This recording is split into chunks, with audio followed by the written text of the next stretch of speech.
Okay, friends, today we are going to go through chapter 2 of Never Caught, the Washington's relentless pursuit of their runaway slave owner judge. Now, y'all, I think as I'm reading through this, the author is giving us a build-up because chapter 2 goes into a little bit more detail about Washington's experience in the American Revolution, post-winning, the slaves that he had as confidants, and then we get introduced to Ona Judge just a little bit more and her role. So it seems like it's a slow build, but we getting there, y'all. And I feel like this author just gonna come hit us in the face by chapter 3 or 4. Just a reminder, I will post all of the clips into one video on my IGTV and my YouTube channel once I'm finished with this chapter. So you guys, if you want to keep up with all parts, go on my Instagram page, go on my YouTube, and I'll have all chapters broken down into different episodes. Okay, so chapter 2 opens in 1783 around Christmas time. George Washington is currently the leader of the Continental Army. The author goes into how he was in charge of over 100,000 men, and most of them were undertrained. At least 30,000 of them died. Now, I found the way that some of them died to be interesting because most of the time we often think of American soldiers as being deemed as patriots and brave and all of these other things. But apparently, George Washington thought some of them were cowards and ill-equipped. Some of the ways that they died, they were accidentally shot by their fellow comrades. They were crushed underneath wagons. They were falling off of horses. They accidentally drowned. And some of them committed suicide and left their families in poverty. Like, girl, everything in your history book will not say that. So this peace treaty was signed after George Washington had won in Yorktown to get the British troops out. Unfortunately, though, America was broke. And so was George. It's interesting how he was married to Martha, who had all the wealth. She had over 300 slaves, and she had over 17,000 acres of land. And George was still broke. He was leading armies against the British and still broke. So after he leaves the Continental Army, he goes more towards politics outside of the military, because even though the military is the fighting portion, it is still political, y'all. Now, the Philadelphia Convention ends up electing him as president. But he left. He was like, I don't want to do that. I don't want to be in the public eye. I just want to mind my business. I want to go home, be with my slaves and my baby mama. I'm just saying. George was like, y'all trying to trap me in here. I don't want to be president. I don't want to.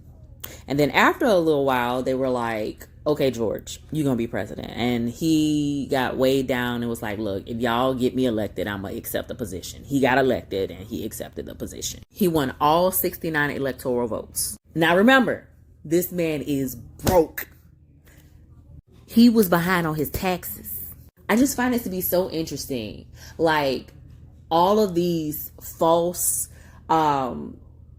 upstanding tales we hear about presidents and political figures, about them being the best and all this other stuff, and black people not being able to get into these positions because they lack the wealth, they lack the fortitude, they lack the knowledge to be in some of these positions. Girl, America was broke, and George Washington was even more broke, borrowing money. In order for him to accept the position in New York, he literally had to borrow money.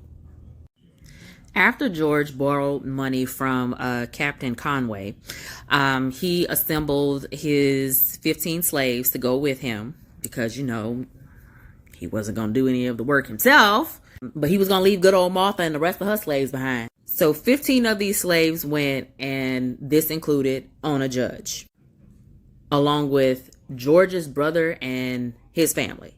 Like, how you broke and bringing all these people with you? I'm just saying, that don't make no sense. Like, he was having mixed feelings about all this because he was like, you know, I really don't want to do this, but I'm going to do it anyway. I don't want to be in the public eye. I'm already broke. Y'all about to be all up in my business. But still, he took the job. He was grossly underqualified as far as wealth goes and still got the position. Lord Jesus, a word. So then the chapter shifts gears a little bit to Martha. So on April 30th, 1789, George accepted the presidency, but Martha was like, nah, I ain't going. I'm staying here at Mount Vernon. I don't want to be a part of your military life. I don't want to be a part of your political life. That ain't for me. I'm just chilling over here with me and my slaves, minding my business, being taken care of, sitting on the front porch sipping sweet tea. I'm fine. I don't want this, George. But you know how they got good old Martha to show up to New York? Child, seafood. Now, I know most of us can be convinced to go anywhere if crab legs gonna be there. But I'm just saying, it wasn't the love of George. It wasn't the fame. It wasn't being the first lady. It was seafood. Ah!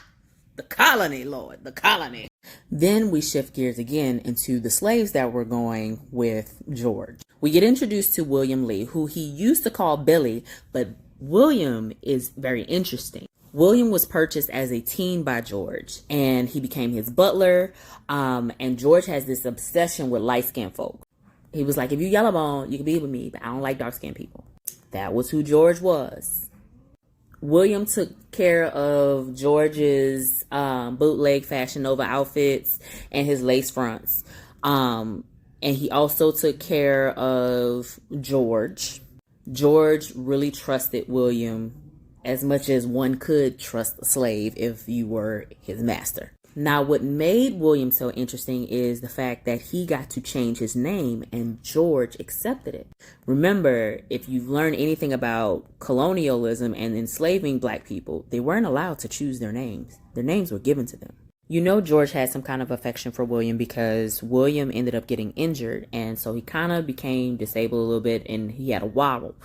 But then he fell on an expedition for George and ended up injuring his other knee, kind of making it harder for him to walk. So he got demoted to shoemaker, which was blasphemy in consideration of what position he held.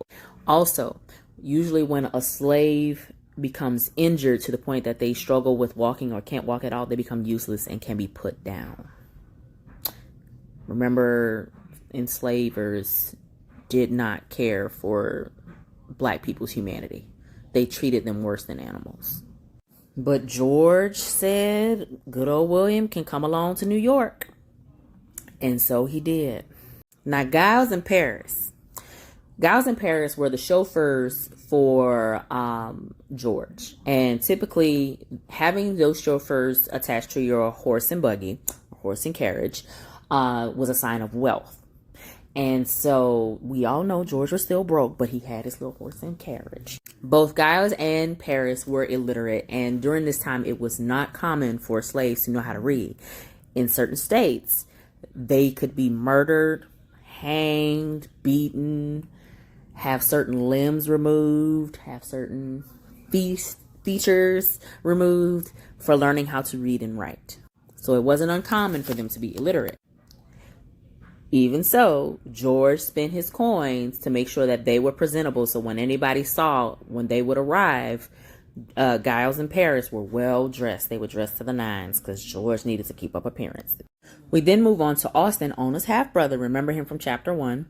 And then we have Christopher Shields, who is the nephew of William Lee, George's closest slave.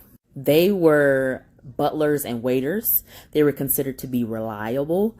And William trained both of them. However, remember, the slaves not all of the slaves belonged to George. Most of them belonged to Martha. So they did not contribute to his wealth, which is why he was still broke. Austin and Christopher Shields still belonged to Martha from her previous marriage. Christopher was literate. Now, that was a rare situation for him to have a slave who could read, but it was also beneficial while traveling. Then we have Maul, who was an older seamstress slave.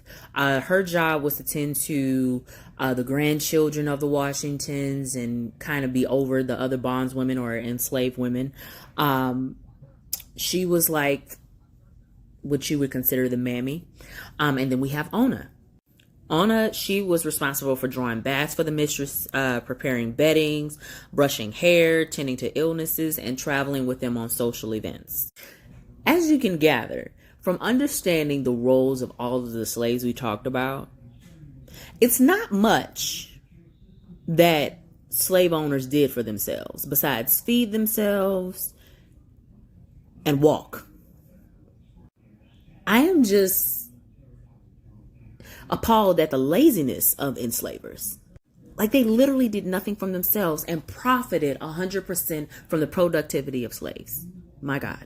Now, this section starts to conclude the chapter where they talk about Philadelphia. Philadelphia was the first time that Ona had seen both enslaved and free Black people. Now, I know as an enslaved person, that would be confusing to you because it's like you were born a slave, like you didn't have a choice. And to see free people walking around, it was just intriguing and mind-boggling and confusing. And during this time, it was like May 1789, there were 300 slaves in the city. However, there was about 1,800 free Black people on record. And that was due to anti-slavery being pushed, mainly by Matthew Carey of the Philadelphia Abolition Society. They were creating rules that were trying to abolish human trafficking. Ruh-roh. The Philadelphia Abolition Society played a major role in Benjamin Franklin changing his mind about human trafficking. Because before the American Revolution, he was like, nah, who finna work? Work. I don't do that. But something clicked and he started writing these essays about pro-abolition. He even became the president of the society. Martha got word of him, was like, not mine.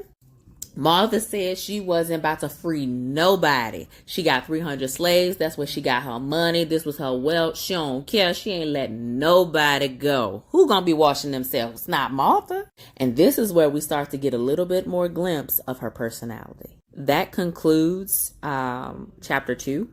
But leave me a comment on Instagram or TikTok or send me a Q&A and I'll be happy to address it either in my IG stories or here on TikTok. Talk to y'all later.